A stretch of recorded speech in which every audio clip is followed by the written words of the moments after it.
Introduire dans les couloirs de la puissance. Parce qu'il n'y a pas d'évangélisation sans puissance. Je crois que j'ai assez enseigné. Je crois avoir assez enseigné.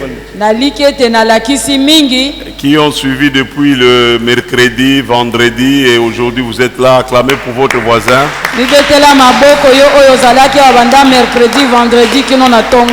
Merci à la voix de la rédemption. Pour le service que vous rendez au Seigneur et aux saints. Nous pouvons nous mettre. Merci à Papa Chibambe et à Maman Hortense. Merci à Papa Capé et à son épouse. Merci à Papa Anakle na mwasi na ye. Merci à Pasteur Dada. Et merci à nous tous d'être présents dans ces cultes merveilleux. J'aime parler de la puissance. Parce que toute la Bible, ce n'est que la démonstration de la puissance de Dieu. Et à maintes reprises, la Bible nous exhorte à chercher non seulement Dieu, mais à chercher sa puissance. Je vais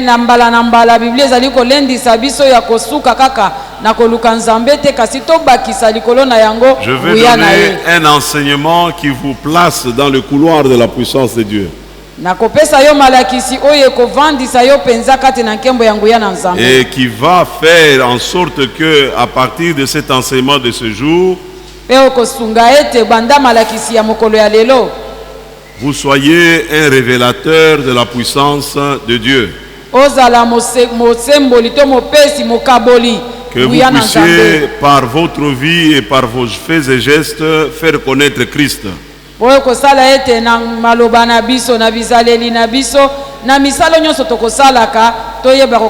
j'aimerais me rassurer, est-ce qu'il y a des personnes ici qui aiment la puissance? Ah, il y en a qui n'aiment pas. Ah, j'ai difficile à prêcher. Est-ce qu'il y en a qui aiment la puissance? Je veux me rassurer que je m'adresse à des bonnes personnes. Je m'adresse à une terre fertile. Ces couloirs de la puissance de Dieu commencent par une vision. Non, pas Kozua, c'est couloir. Nzela o yanguya na Nzambe. Je parle d'un couloir de la puissance de Dieu. Et je venais de dire que ce couloir commence par la vision. Vous lisez avec moi ce matin dans Matthieu chapitre 9. Le verset 35 et 38 si je ne me trompe pas. La Bible déclare ce que Jésus faisait. La Bible nous dit qu'il parcourait, donc à partir du verset 35, Jésus parcourait toute la ville et tous les villages. Qu'est-ce qu'il allait faire dans ces villes et dans ces villages? La Bible déclare qu'il enseignait et il enseignait dans les synagogues. Deuxième chose que Jésus faisait, non seulement il enseignait, mais il proclamait, il prêchait, il déclarait. Il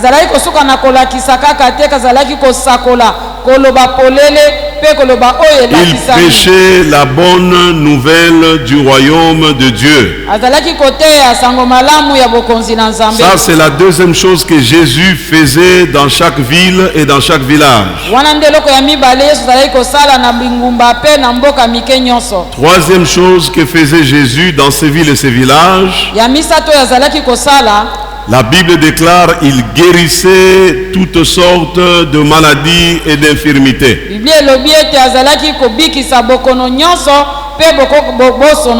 Et la parole déclare que pendant que Jésus faisait ces trois choses, il enseignait, il prêchait et il guérissait. Donc il enseignait, il prêchait et il démontrait la puissance. Et c'est ici que commence la porte d'accès à la puissance de Dieu. Le verset 36 dit ceci. Jésus, je crois que vous êtes habitués, on vous enseigne. Donc je fais une étude analytique en même temps du texte biblique.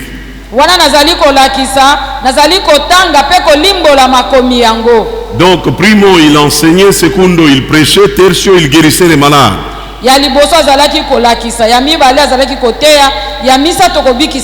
Parce que vous ne pouvez pas faire les deux premières choses sans faire la troisième. La troisième chose que Jésus faisait était la démonstration de la puissance de Dieu. Cela m'amène à dire, si au jour d'aujourd'hui nous voulons faire comme Jésus, nous devons rentrer en collision avec sa puissance. Le verset 36 dit ceci. En voyant la foule, Jésus perçoit la foule. On peut dire Jésus sent la foule. Et il est troublé au-dedans de lui-même. Il est dérangé en lui-même. La Bible déclare en voyant les foules, il était bouleversé. Il était dérangé. Il était mal à l'aise. Pourquoi? La Bible déclare une profonde pitié s'empara de lui. Car elles étaient, ces foules étaient, parce que ces foules étaient. Jésus a eu une vision correcte de la foule qui était devant lui. Et il va dire, la Bible dit, il a vu la foule. La foule était déboussolée. La foule était désorientée. La foule était harassée. La foule était troublée. Il les a vus comme des brebis abandonnées n'ayant pas de berger. Il a vu que cette foule était déprimée. Il a vu que cette foule était harassée. Cette foule était abattue. Nous entrons dans la collision avec la puissance de Dieu à partir de la vision juste que nous avons de l'homme en face de nous. Tant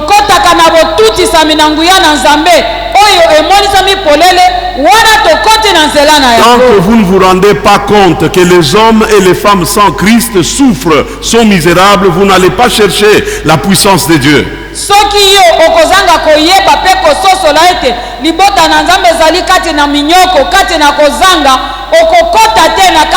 Jésus a vu que la foule était désorientée. Beaucoup de gens que nous rencontrons au lieu de travail, dans les rues de nos quartiers, partout au marché, ils sont désorientés.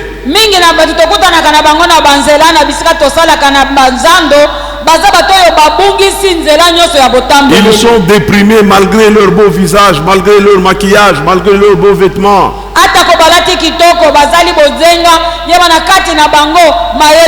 Ils ressemblent à ces démoniaques de Gadara dont nous avons parlé le mercredi.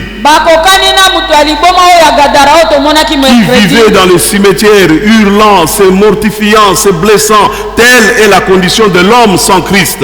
Et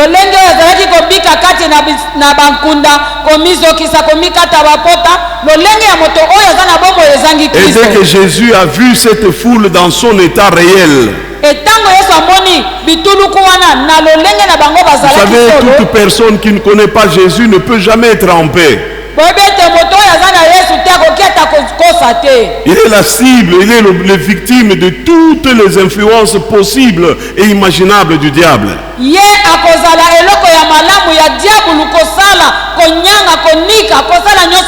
L'homme de cette génération, malgré son savoir, est un pervers.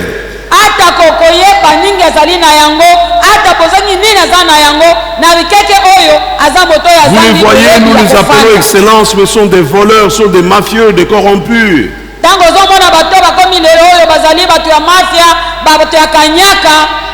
Vous voyez des hommes instruits, soi-disant, mais qui vivent dans la honte de la bestialité, des pédophilies, de l'inceste, de l'homosexualité, et j'en passe.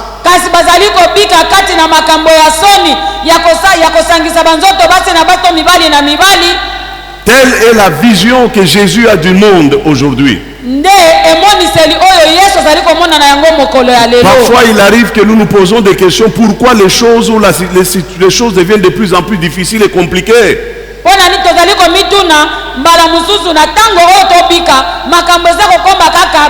La Bible déclare les jours de temps de la fin seront très difficiles et périlleux parce que les hommes deviendront de plus en plus méchants, égoïstes, imbus d'eux-mêmes, irréligieux.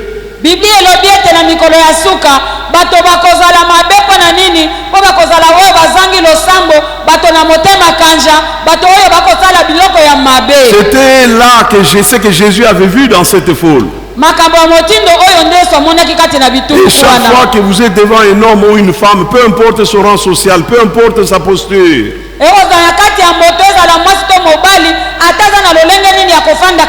s'il n'a pas Jésus-Christ dans sa vie, c'est un candidat potentiel à l'enfer. Alors qu'est-ce que Jésus va faire?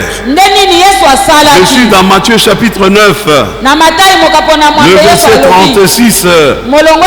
Jésus étant bouleversé, il va faire une déclaration. Il va dire la moisson est prête, la moisson est mûre, mais il n'y a pas d'ouvrier.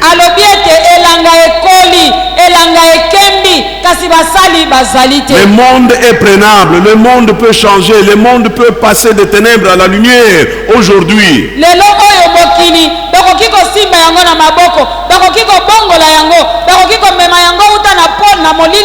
Si seulement l'Église s'élève aujourd'hui et commence à accomplir sa mission.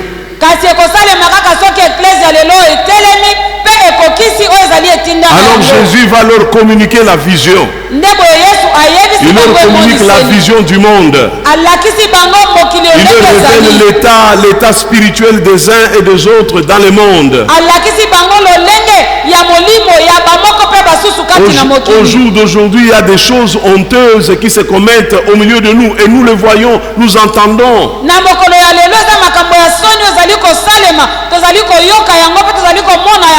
Il est grand temps que l'Église voit le monde tel que Jésus voit le monde.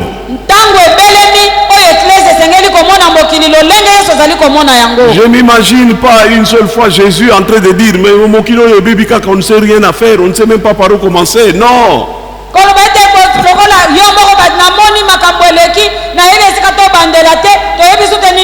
Il leur dit la moisson est abondante, la moisson est prête, les opportunités pour gagner ce monde sont là.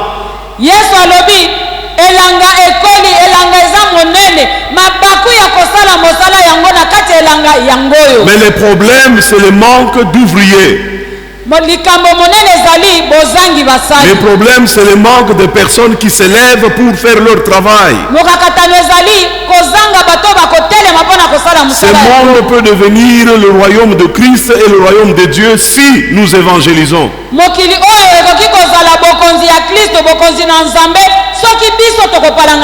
la porte d'accès à la puissance de Dieu commence par la vision exacte du monde.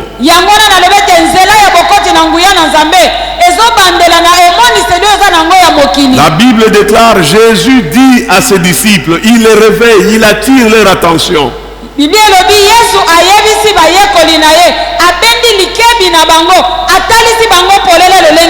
Donc ils reçoivent le fardeau qu'avait le Seigneur pour les âmes. Et au verset 38, il va les engager à la prière.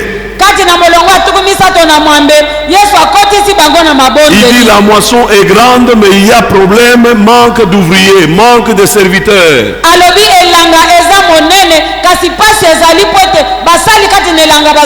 Alors il les engagea sur la voie de la prière.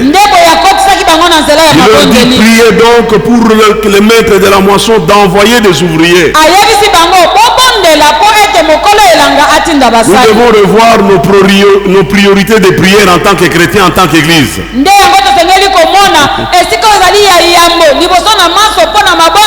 Jésus engage ses disciples à un travail spirituel et de prier pour que Dieu envoie des ouvriers dans la moisson.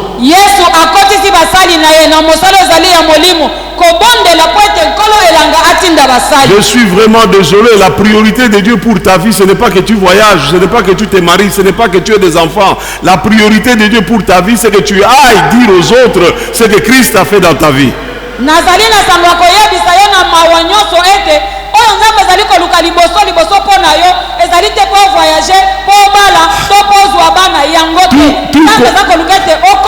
L'église devrait d'abord se réunir pour prier d'abord afin que Dieu suscite des ouvriers parce que la moisson est abondante, la moisson est prête.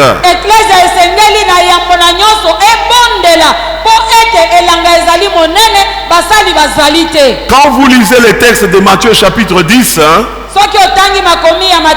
vous allez comprendre que ces disciples avaient réellement pris la chose à cœur. Ils avaient compris la vision de Jésus. Ils avaient compris le pourquoi de leur existence. Ils ont embrassé la vision qu'avait le maître, la vision de la moisson.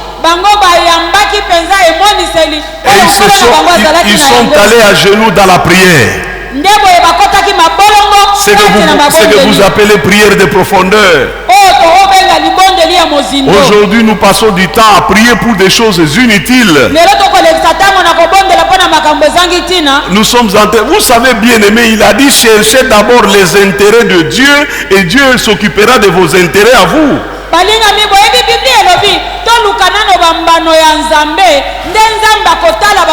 Il y a tellement de choses à dire ce matin. Nous passons du temps à prier pour beaucoup de choses qui ne sont vraiment pas utiles. Qui ne sont même pas la préoccupation majeure ou principale de Dieu pour toi. Croyez-moi, les disciples avaient aussi leurs problèmes. Come on, les disciples avaient leurs problèmes. Croyez-moi qu'ils avaient aussi leurs difficultés. Les Pierre, c'était des hommes mariés, je crois qu'il avait des enfants. Mais regarde là où Jésus le conduit. Il leur dit prier d'abord pour que Dieu suscite des ouvriers. Et ils ont sérieusement prié. Tout à l'heure, je parle de la puissance de Dieu. C'est tellement simple de l'expérimenter dans sa vie. Mais Dieu connaît réellement votre cœur et mon cœur. Ils ont prié de tout leur cœur. Ils ont prié de toute leur force. Je m'imagine Pierre, Jacques et les autres s'étaient mis à crier, Seigneur, envoie des ouvriers. La moisson est grande, Seigneur, sauve les âmes. Les ouvriers, Seigneur, envoie les ouvriers. Peut-être ils ne pensaient pas à eux-mêmes, mais au moins ils ont commencé par prier.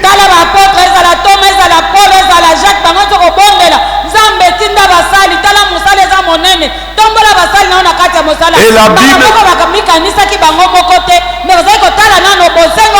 la Bible dit au verset 1 du chapitre 10, c'est la conséquence logique de leur prière. Parce qu'au dernier verset du chapitre 9, Jésus les engage à prier.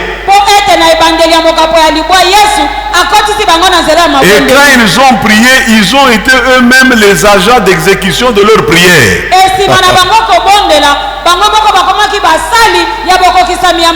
Ils ont prié, la Bible dit Jésus appela ses disciples, pas d'autres personnes. Il appela ceux qu'il avait engagés dans la prière. Il les a appelés et il va les introduire dans le couloir de la puissance. Je ne sais pas si vous me suivez ce matin. Il leur communique la vision. Il leur dit ce qu'il faut faire pour que la vision s'accomplisse. Et ils ont fait ce qu'il fallait faire pour l'accomplissement de la vision. Ils ont prié. Et Dieu a exaucé leurs prières en les appelant, en les choisissant comme instrument de sa puissance. La Bible dit il appela les 12 disciples et il leur conféra, il leur donna. Est-ce que quelqu'un a besoin de la puissance de Dieu? Il y a un boulevard qui t'amène sur le chemin de la puissance de Dieu. Quand il les a appelés, il les a donné la puissance. Quand ils se sont présentés pour aller prêcher, pour aller parler, pour aller déclarer dans les rues de Jérusalem, répentez-vous, car Dieu a décrété une amnistie générale. Croyez en Jésus-Christ, vos péchés seront pardonnés. Jésus a dit, vous ne partez pas seul. Je serai avec vous pour manifester ma puissance. Tant que tu n'es pas en mission, c'est la raison pour laquelle vous voyez que souvent on ne voit plus rien dans l'église. Alors on cherche, il faut faire des prières à Mozindo, il n'y en a pas. C'est question d'être dans l'accomplissement de la mission. Quand nous faisons le travail de mission, Dieu met à notre disposition. Dieu va déployer sa puissance. Dieu va manifester son autorité. Dieu va manifester son autorité. Il leur donna le pouvoir. Il leur donna la puissance de prêcher l'évangile, de chasser les démons, de purifier les lépreux, de ressusciter les morts. D'où venait cette puissance? Elle venait de la vision. Elle venait de la mission. Dieu ne donne pas de puissance. Voilà pourquoi aujourd'hui, nos églises ressemblent à des cultes de Moloch. Toi, je t'ai dit, il faut faire la théologie. Nos églises, nos églises ressemblent au culte de Moloch. Nous y passons plus de temps à faire beaucoup de bruit, beaucoup de spectacles, beaucoup d'efforts, des exercices inutiles, sans la démonstration de la puissance. Conséquence, ça devient de la routine. Et quand vous savez la puissance n'est pas là, souka kolemba. Oh, une femme est venue me voir dans mon bureau et dit, papa pasteur, une femme, maman venez ici. Une femme est venue me dire dans mon église, papa, j'ai adoré. Pas de solution. J'ai arraché. Pas de solution. J'ai brisé. Pas de solution. Qu'est-ce que je dois faire? J'ai dit, ne fais plus rien. Commence à prêcher Jésus. Les miracles est là-dedans. Commence à témoigner Jésus. La puissance est là-dedans. C'est pas Dr Kalo qui a écrit la Bible. Il leur a dit, la moisson est prête. La moisson est prête. Priez. Demandez quoi? Que Dieu envoie les ouvriers pour la cause, pour sa moisson. La moisson veut dire le salut des âmes. Et ils ont prié. Quand ils ont fini de prier, Jésus les a appelés. Et quand il les a appelés, il les a connectés à sa puissance. Qui veut la puissance de Dieu? Qui veut la puissance de Dieu? Elle est liée à la mission. Il leur appela. Tous nous sommes appelés. Tous nous sommes en mission. Tous, Jésus a fait quelque chose dans la vie de chacun de nous tous. Allons parler aux autres. Allons parler aux autres. En allant, voici les miracles qui accompagneront pas ceux qui vont au travail, pas ceux qui vont au marché. Les miracles accompagneront ceux qui vont faire connaître Christ. Oh my God! Ceux qui vont faire connaître Christ. Les miracles les accompagnent. Ça fait 43 ans que je marche avec Dieu et que je n'ai qu'une seule ambition: gagner les âmes, les affermir, les préparer pour l'enlèvement. Je n'ai jamais manqué de puissance. Je vais vous choquer. Ça fait 43 ans. Je n'ai jamais jeûné de ma vie pendant 10 jours. Jamais. Dieu a opéré des grands miracles par mon ministère. Dieu a guéri des gens, des maladies compliquées par mon ministère. Je me rappelle encore à l'âge de 22 ans. J'interprète l'évangéliste Renard Bonke. Une famille s'amène avec un enfant qui avait une malformation dans sa jambe. Et il avait cette histoire-là orthopédique. Il venait de Congolo dans les Katanga jusqu'à Lubumbashi au stade Mobutu. Nous étions là en train de prêcher. Nous avons fini de prêcher. Nous descendons de la chaire du podium. On amène cette famille-là. Ils expliquent leurs problèmes. J'interprète à Bonke. Bonke me regarde, il me dit: enlève cette histoire-là. Cette histoire, ce bracelet orthopédique. Je le regarde. Il me tape sur le dos.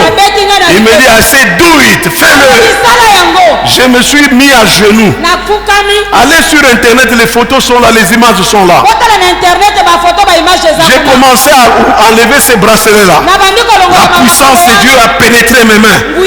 Les miracles, ce n'est pas vos histoires que vous fabriquez. Non, Amen. Oh, je te parle de la puissance de Dieu. Je te parle de ce couloir-là. Toi aussi, tu peux entrer dans ce couloir. Toi aussi, tu peux vivre ces choses. La jambe du petit a poussé dans mes mains. J'ai senti la chair. La puissance de Dieu, il a été guéri. Dieu est le même. Et nous disons en français, les mêmes causes produisent toujours les mêmes effets. Tu veux marcher dans le couloir de la puissance de Dieu et la vision des âmes. Tu veux marcher dans le couloir de la puissance de Dieu. Prie pour les ouvriers de la moisson. Tu veux marcher dans la puissance de Dieu. Réponds à la voix de Dieu qui dit: qui enverrai-je? Dis-lui: mais voici, Seigneur. Jésus appela les 12, leur donna l'autorité de chasser des esprits impurs. Il n'y a pas une onction spéciale pour délivrer les gens. C'est faux. Non, c'est faux. Les démoniaques sont délivrés au nom de Jésus. Et quand tu as répondu à l'appel, il t'a donné le pouvoir de chasser les esprits mauvais, de guérir toute maladie, de guérir toute infirmité. Matthieu chapitre 10 verset 7. Il leur dit: allez. Et c'est un impératif. Vous n'avez pas le choix. Il y a 2 ou 3 personnes, tu n'as pas le choix. Tu veux marcher dans le couloir de la puissance? Allez. Deuxième chose, prêcher. Troisième chose, déclarer. Le royaume des cieux est proche. Comment les gens sauront-ils que le royaume des cieux est proche? Guérissez les malades. Celui qui est en mission, celui qui évangélise, celui qui parle de Jésus-Christ aux autres. il a les réserves de la puissance de Dieu avec lui. Parce que quand tu vas déclarer que Jésus sauve, il faut que tu le démontres. Comment le démontrer? Guérir les malades. Je me souviens d'une sœur qui priait ici au plein évangile. Elle travaillait chez une compagnie de... pas Sibé, mais il y avait l'autre là. La sœur Micheline, vous vous rappelez Micheline? Elle travaillait dans une société d'aviation. Elle habitait Barumbu. C'est une histoire de Sétier. Hein? C'est l'avion de Sétier. On vient me dire qu'elle est malade au lit, elle ne sait pas bouger. Je ne sais pas si j'avais pris Missia ou quelqu'un de l'église du plein évangile. Nous sommes partis à Barumbu, là où elle habitait. Dès que j'entre, je la trouve au lit.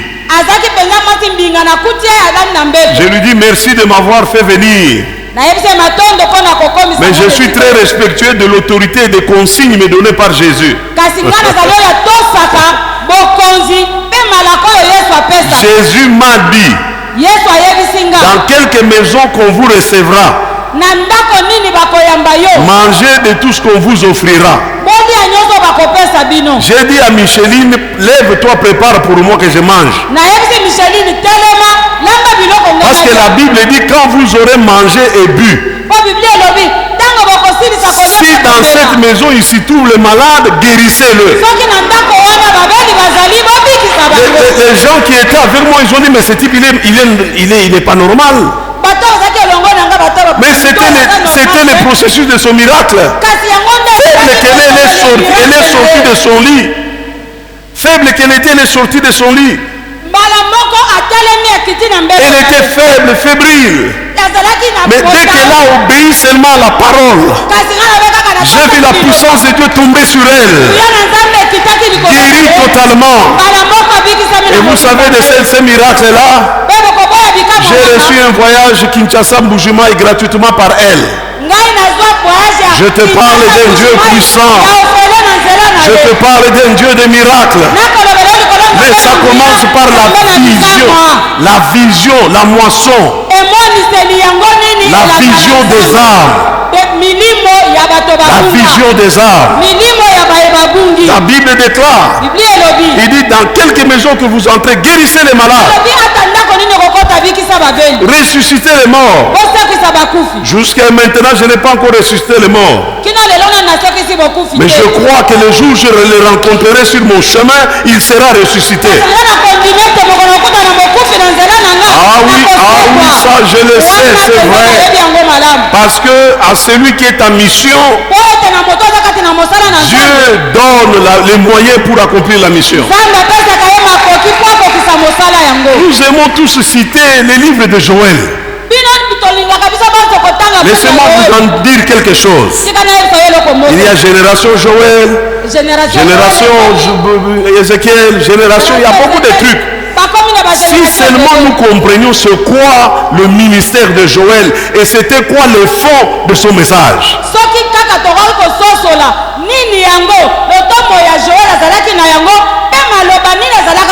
La Bible dit ceci dans Joël chapitre 2 verset 28. Dieu dit à travers Joël, après cela, quand vous lisez la Bible, vous ne vous posez pas la question, les après cela, c'est après quoi? C'est-à-dire qu'il y a des choses qui ont précédé. Il y a des choses qui se sont passées avant. Il y a des conditions qui devraient être remplies. Après que cette condition ait été remplie, alors le chapitre 1er nous donne l'état des lieux de la nation. Elle a brisé, elle a rompu, elle a abandonné les clauses de l'alliance avec Dieu.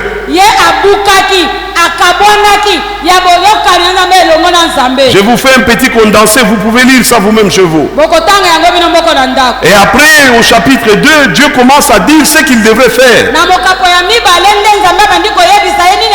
Pour arriver à un point où il leur dit, si vous revenez vers moi, si vous revenez à moi, après cela, je répandrai ma puissance. Après la conversion, après le retour vers moi, lorsque vous allez vous réconcilier avec moi, lorsque vous allez décider de marcher dans la vision de Dieu, après cela, la puissance se manifeste.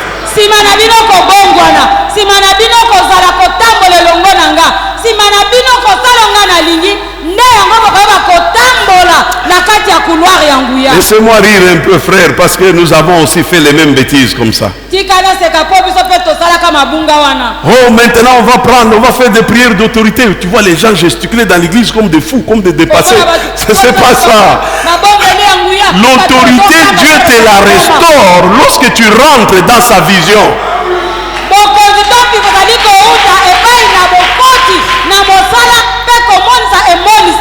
Nous prenons possession de Kitambo. On ne prend pas possession de Kitambo. On évangélise Kitambo.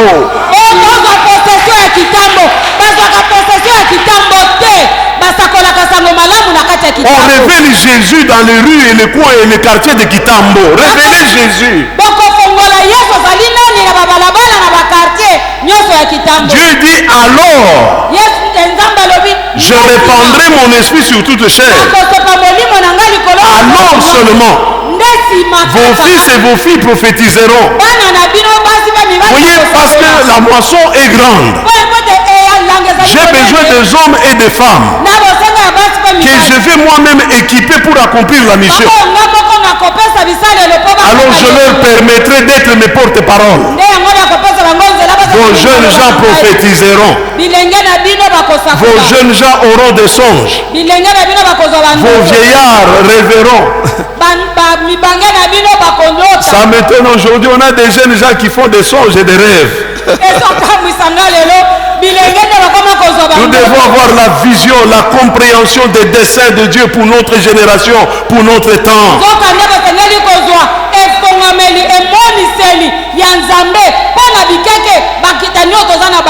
Et Dieu dit, je répandrai de mon esprit sur toute chair. Joël 2, verset 32. Alors quiconque invoquera le nom du Seigneur sera sauvé. La puissance est là.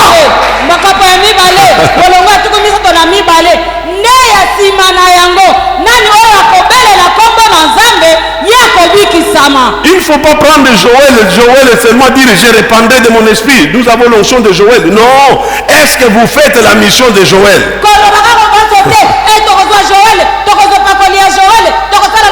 La mission de Joël, c'était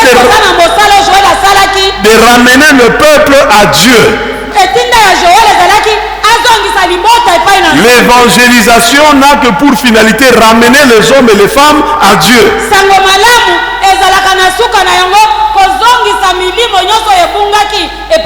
Nous compliquons les histoires, la vie des chrétiens pour rien.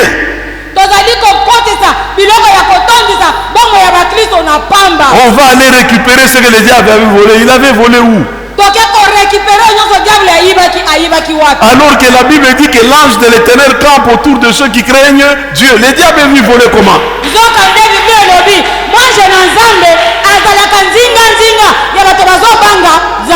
dit quand je donnerai ma puissance, je permettrai aux hommes et aux femmes du monde entier d'invoquer mon nom pour leur salut.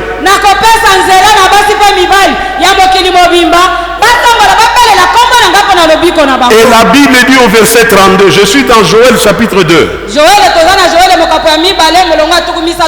Le salut sera sur la montagne de Sion et Jérusalem.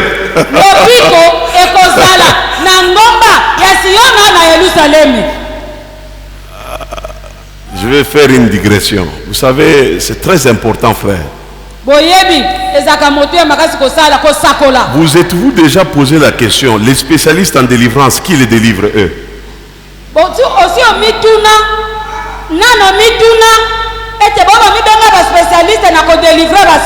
Et puis vous là, vous êtes chrétien, ça fait 20 ans, on vous délivre toujours. De quoi? Qu'est-ce qui nous change?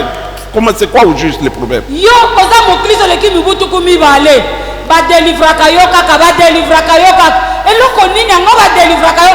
On vous délivre avec les souliers, les coups de pied, avec les coups de tête. On vous délivre avec les ciseaux.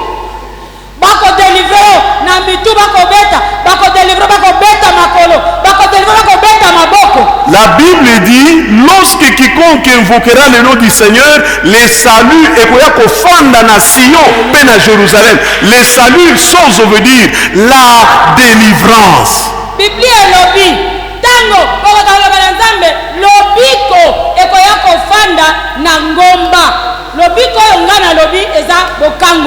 Pour l'éprouver, pasteur Anaclé, lisez-moi Joël 2, verset 32.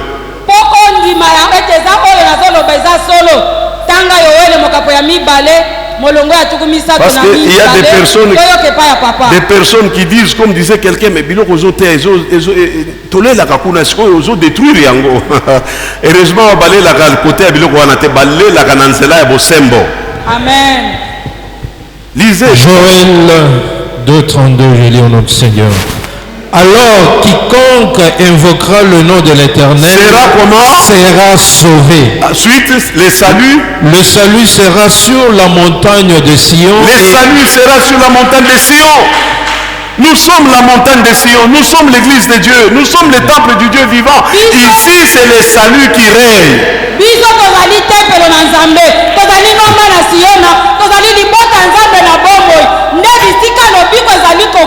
Ayant donné nos vies à Jésus-Christ, nous sommes des personnes sauvées.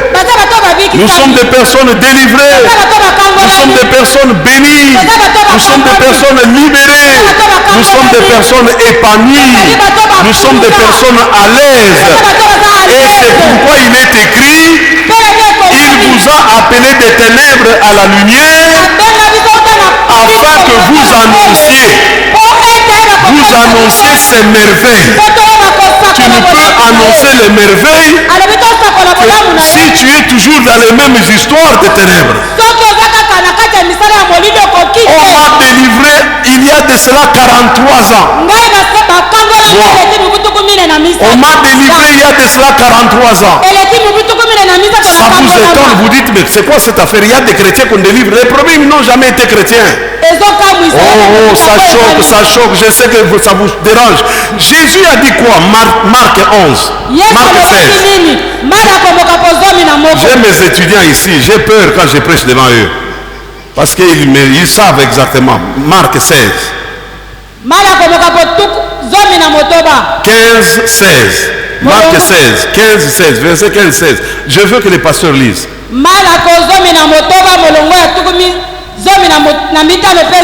Je dois vite arrêter, mais je veux qu'on me lise rapidement. Pasteur Tanga. Papa, maman, prenez les micros. Puis il leur dit quoi? Il leur dit quoi? Puis il leur dit, allez par tout le monde et prêchez la bonne nouvelle à toute la création. Allez faire quoi? C'est lui, allez par tout le monde et prêcher la bonne nouvelle à toute la création. C'est lui qui croira et qui sera baptisé sera sauvé. Voici. Mais celui qui ne croira pas sera condamné. Voici les miracles qui accompagneront ceux qui auront cru. Quel est le premier miracle qui t'accompagne? En mon nom, ils chasseront les démons. Les démons les chassent quand les individus donnent leur vie à Jésus de vrai. Les démons partent.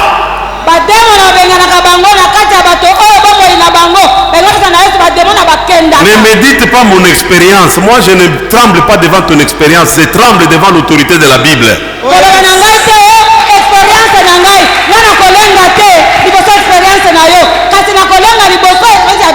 Quand nous prêchons, la première chose que nous devons faire, c'est délivrer les gens qui viennent à Christ. Afin qu'ils soient des outils propres pour faire le travail que nous avons fait dans leur vie.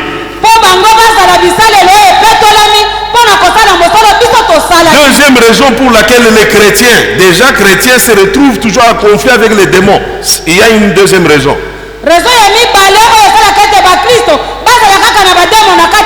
Quelqu'un dit les œuvres de la chair. Quand tu as cru en Jésus, tu n'es pas devenu, tu es censé vivre en nouveauté de vie. Une maman, deux personnes, deux mamans, une maman et une fille dans mon église.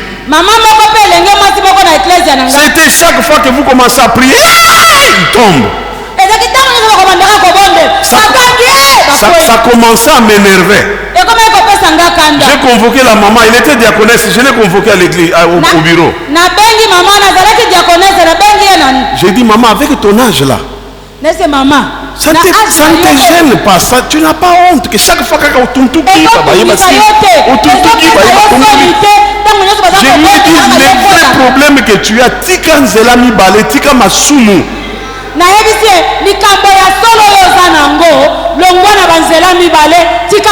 Contredisez-moi, ministre de Dieu. Il est écrit, si quelqu'un se garde pur, les malins ne le touchent pas.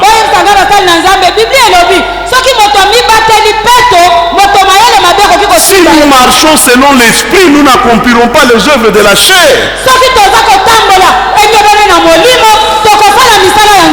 Et Satan n'aura aucun pouvoir sur ma vie.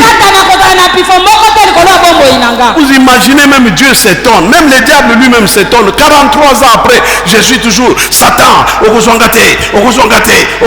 Même Satan ne comprend plus rien.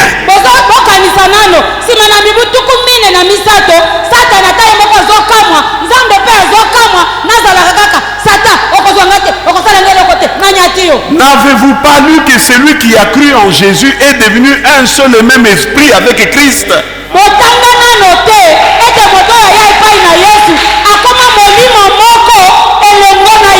Revenons sur le couloir de la puissance de Dieu. La Bible me dit dans Actes chapitre 2, c'est exactement ce que Pierre explique par rapport à Joël. Le docteur Carlos a eu une étude, donc permettez que je vous donne cette autre lecture. Acte 2, on ne va pas lire, Acte 2. Le verset 4, le jour de la Pentecôte arrive. Qu'est-ce qui se passe?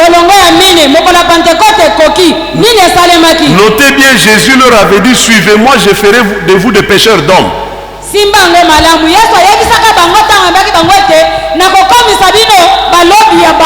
Notez bien que Jésus leur avait dit, vous me témoignerez jusqu'aux extrémités de la terre. Quand le Saint-Esprit viendra, la puissance de Dieu se manifestera. Elle s'est manifestée ce jour-là dans Acte 2, verset 4. La Bible me dit, et ils furent tous remplis de l'Esprit Saint, tous les disciples. Ils étaient 120 personnes. Et ils commencèrent à parler en d'autres langues. Le verset 5 dit ceci, écoutez ce qu'il disait. Ils parlaient en d'autres langues. Il y a d'autres versions qui disent en des langues étrangères. Les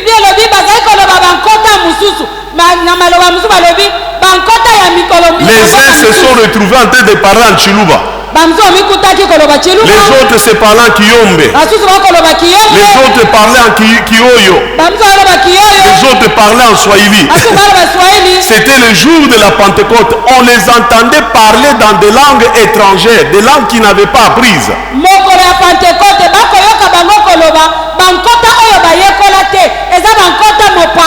Le verset 6 dit, et le bruit se fit entendre partout. Et les gens venaient. Chacun les entendait parler dans sa propre langue. Les Bakete qui étaient venus, les Basakata qui étaient venus, les Bashi qui étaient venus, ils étaient étonnés. Ils les entendaient parler en Kimashi ou je sais pas, en Kimushi. Il parlait en Swahili, il parlait en français. Alors, quel est le contenu? Quel est le contenu? Il dit, il les entendait parler des merveilles de Dieu. sikoyo mashi chiluba lingala kiyombe obango bazalaki koloba ezalaki koloba nini je m'imagine bazoloba misala minene oyo Nzambe asala je m'imagine il disait Dieu est merveilleux, Dieu est bon, il nous a envoyé un sauveur, Jésus-Christ, il est mort à la croix, oh c'est gloire, j'ai la paix, ma vie a changé, j'ai la paix, il m'a pardonné, je suis en route vers le ciel, je suis un enfant de Dieu. Les versets 8 de votre Bible dit, il se pose la question, comment les entendons-nous dans notre propre langue? Déclarer, annoncer dans nos langues les choses magnifiques accomplies par Dieu. Il y a un verset que j'aime dans le psaume, il dit qu'ainsi disent les rachetés.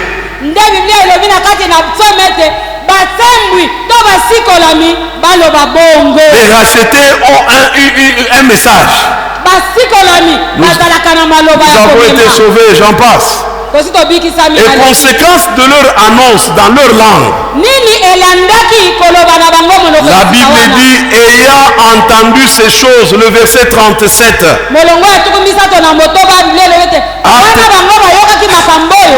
Actes des apôtres chapitre 2 verset 37, il est dit, ayant entendu ces choses. Quelles choses? Les choses que les disciples qui étaient remplis du Saint-Esprit disaient.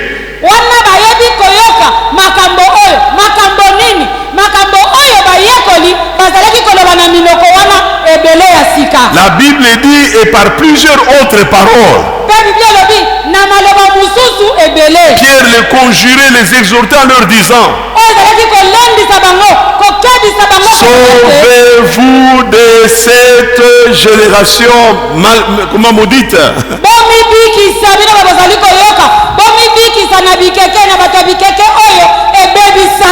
Le couloir de la puissance, de la démonstration de l'autorité ou de l'onction, si vous voulez, passe par la vision de la moisson.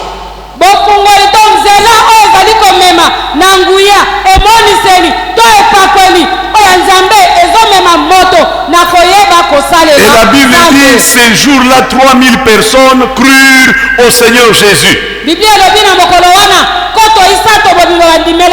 Votre Bible dit, comment croiront-ils s'il n'y a personne qui prêche? Quand la puissance du Saint-Esprit est descendue le jour de la Pentecôte, ils se mirent à révéler Jésus. Ils se mirent à parler de Jésus. Et 3000 personnes se sont données à Christ. Et cela les a conduits encore à la prière. On a voulu vite. On les a arrêtés. Après un miracle, on les arrête, on les menace. Vous ne pouvez plus prêcher en ce nom-là. Vous ne pouvez plus faire ceci. Pierre rempli de la puissance. Il dit, comment ne pouvons-nous pas ne pas parler de celui qui nous a sauvés? Nous avons entendu des choses de sa part, nous avons vu des choses accomplies par lui. C'est impossible.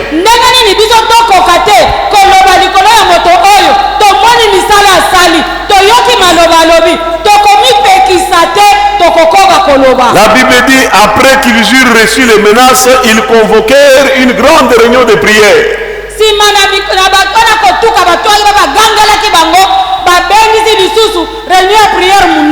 Notez bien, Jésus leur a dit, la moisson est grande, priez.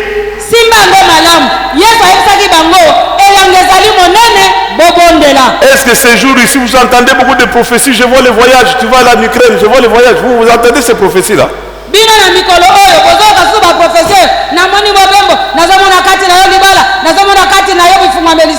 Le problème de ces gens ici, c'était Dieu. Deuxième problème, le salut des âmes. Ils ont convoqué une réunion de prière.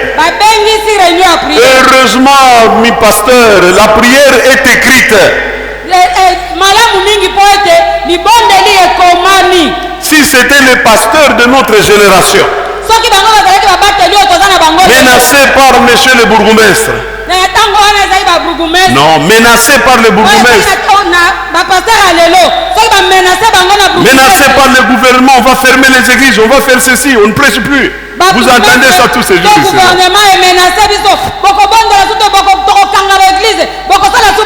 Non, Dieu merci pour la Bible. Ils ont prié. Leur façon de prier, vraiment, c'est scandaleux par rapport à notre façon de prier aujourd'hui.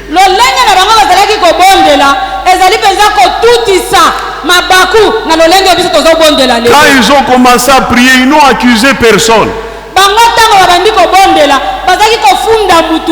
Aujourd'hui on vous dit funda bango para nzambe nzambe ne kufunda bango bayini nangai bakunyonga nangai funda na fundi burgumese na fundi.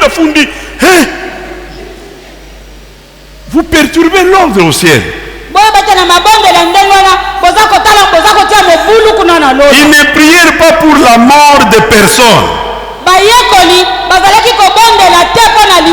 Seigneur, surtout les grands prêtres là.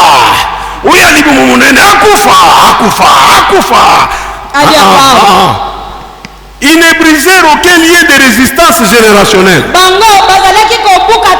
Réunion de prière. Nos réunions de prière, c'est quand on dit maintenant on va attaquer. Tout le monde prend les...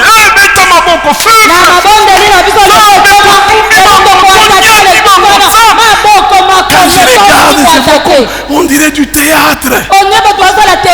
On dirait des gens qui sont perdus. On dirait qu'ils ne savent pas pourquoi ils sont là pour prier. Oh, ça va vous choquer. Ils n'ont pas jeté le feu à personne.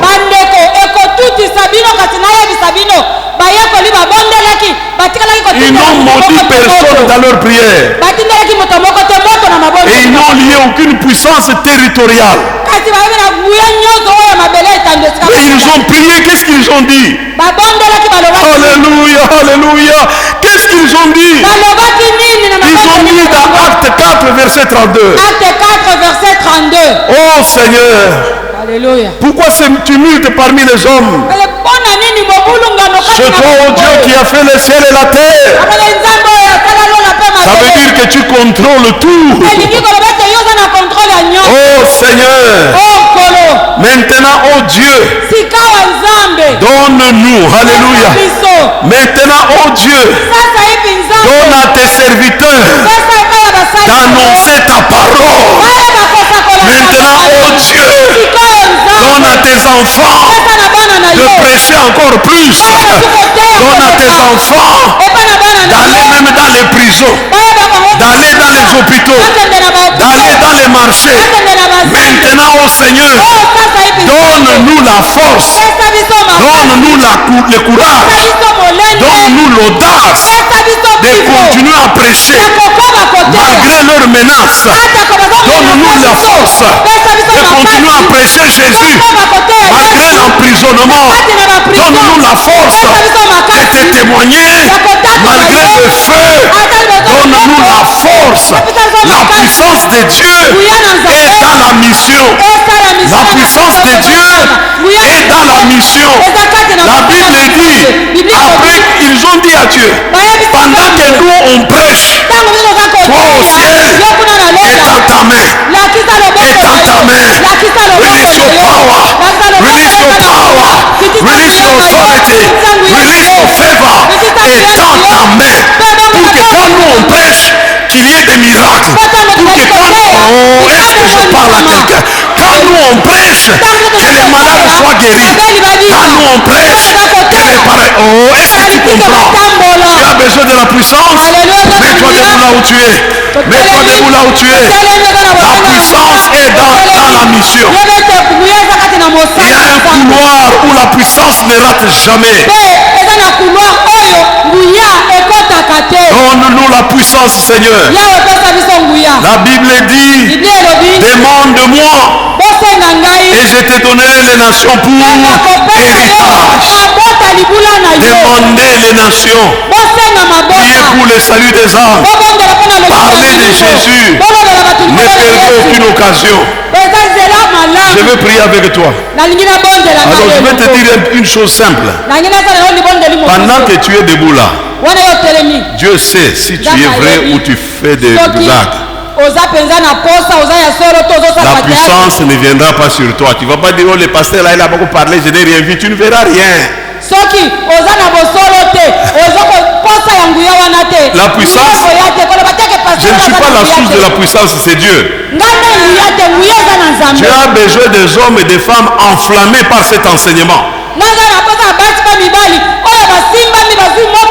Embrasés par cet enseignement pour commencer à agir partout où ils sont.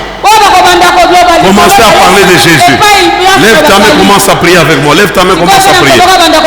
Père, dans le nom de Jésus-Christ, dans le nom de Jésus, je prie ce matin pour l'accomplissement de ta promesse. Que des âmes passionnées, que des âmes embrasées, qui ont la passion des âmes, qui ont la soif des âmes, qui ont la vision de la moisson.